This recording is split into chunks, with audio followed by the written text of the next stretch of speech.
राहुल जी ने हम लोगों के साथ एक मीटिंग में कहा था कि 2027 तक का इंतजार करो।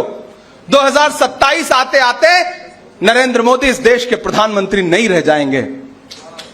हम सारे लोग चौंके उस समय। हमने कहा भैया कैसे? बोले उन्होंने कहा कि जब मैंने कहा था ना कि कोरोना की सुनामी आई थी, आई कि नहीं आई? मैंने कहा आई थी। उन्होंने कहा मैंने कहा था ना कि नोटबंदी इस देश का सबसे बड़ा घोटाला है और देश की अर्थव्यवस्था को तबाह कर देगा। तबाह हुई या नहीं? हमने कहा हो गई। बोले मैंने कहा था कि जीएसटी गब्बर सिंह टैक्स है, हुआ कि नहीं हुआ? मैंने कहा हुआ। तो बोले फिर ये जो कह रहा हूं ये भी होगा, देख लेना, आने वाला वक्त सियासत की पिच को बदल देगा। ये हिंदू मुसलमान करेंगे और लड़के चौराहे चौराहे खड़े होकर के नारा लगाएंगे कि मोदी जब जब डरता है हिंदू मुस्लिम करता है। और बच्चों ने नारे लगाए या नहीं लगाए? जो डर का गुब्बारा बना हुआ था उसको फोड़ दिया। छोटी छोटी बच्चियों ने ऐसे ऐसे वीडियो बनाए कि पूरा इंस्टाग्राम भर गया। भर गया था कि नहीं भर गया था? आपको भी वो नारे सुन के मजा आ रहा था कि नहीं आ रहा था? मजा आ रहा था ना?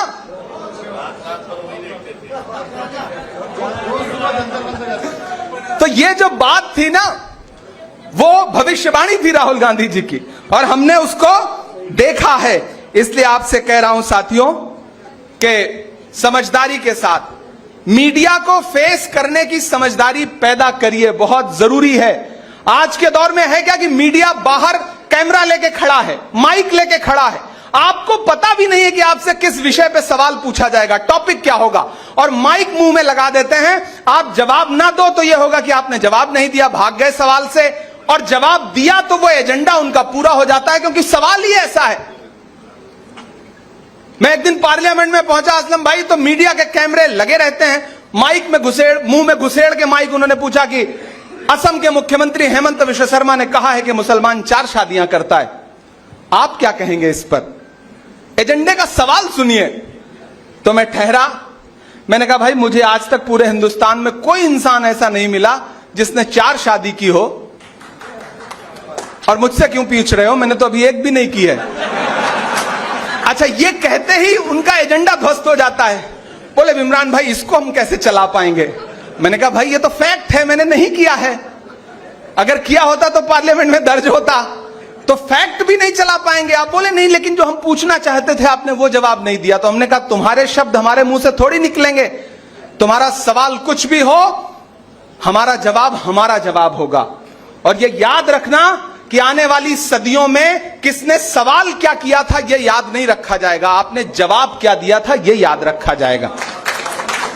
इसलिए बहुत सोच समझ करके हर विषय पे बोलने की जरूरत नहीं है। ये छोटे छोटे गांव में जो यूट्यूबर हैं वो चाहते हैं कि ऐसा वीडियो आप दे दीजिए जो वायरल हो जाए, लेकिन उस वायरल वीडियो से कभी कभी संगठन का, पार्टी का नुकसान होता है। इसलिए ऐसी कोई गलती नहीं करना है, बहुत नपातुला बोलना है। याद रखना आपका नाम काफी है वायरल करने के लिए, इसलिए जब भी कुछ बोलो तो यह सोच के बोलो कि बाकियों की कॉपी अगर 100 नंबर में जचेगी तो आपकी कॉपी 500 नंबर में जचेगी। इसलिए उस हिसाब से जवाब देने की कोशिश करना और लोगों को जोड़िए, मेजॉरिटी के लोगों को जोड़िए, अल्पसंख्यक समाज में जो बाकी लोग आते हैं उनको जोड़िए। जिस तस्वीर में एक पगड़ी दिखाई देती है उस तस्वीर के मायने बदल जाते हैं। एक जैन समाज का कोई साथी बैठा होता है तो उस तस्वीर के मायने बदल जाते हैं। यह ऑप्टिक्स और नैरेटिव का जमाना है। इस ऑप्टिक्स और नैरेटिव को समझ के आगे बढ़ेंगे तो कोई आपको रोक नहीं पाएगा।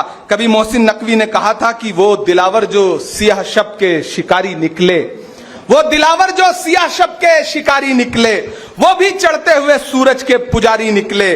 सबके होठों पे मेरे बाद हैं मेरी बातें, मेरे दुश्मन मेरे लफ्जों के भिखारी निकले। मेरे दुश्मन मेरे लफ्जों के भिखारी निकले। एक जनाजा उठा मक्तल में बड़ी शान के साथ, एक जनाजा उठा मक्तल में बड़ी शान के साथ, जैसे सजकर किसी फातेह की सवारी निकले। और हमको हर दौर की गर्दिश ने सलामी दी है, हम वो पत्थर हैं जो हर दौर में भारी निकले। इसलिए डरिए मत, मायूस मत होइए, एकजुट होइए, एक साथ आइए।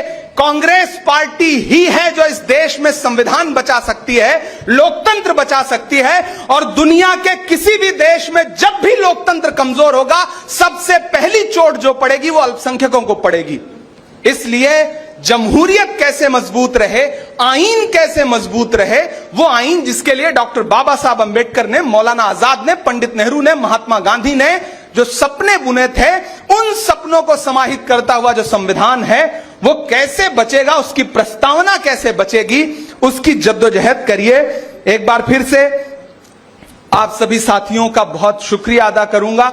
और 22 तारीख को जो राहुल गांधी जी का कार्यक्रम है वो कैसे सफल से सफल, मतलब पूरे देश में अब तक जितने छात्रों की गूंज का कार्यक्रम हुआ है, राहुल जी को भी भरोसा है कि पुणे का कार्यक्रम उससे कई 100 गुना ज्यादा सफल होगा, क्योंकि उन्हें पुणे पे भरोसा है, महाराष्ट्र कांग्रेस पे भरोसा है और यहां के स्टूडेंट्स पे भरोसा है।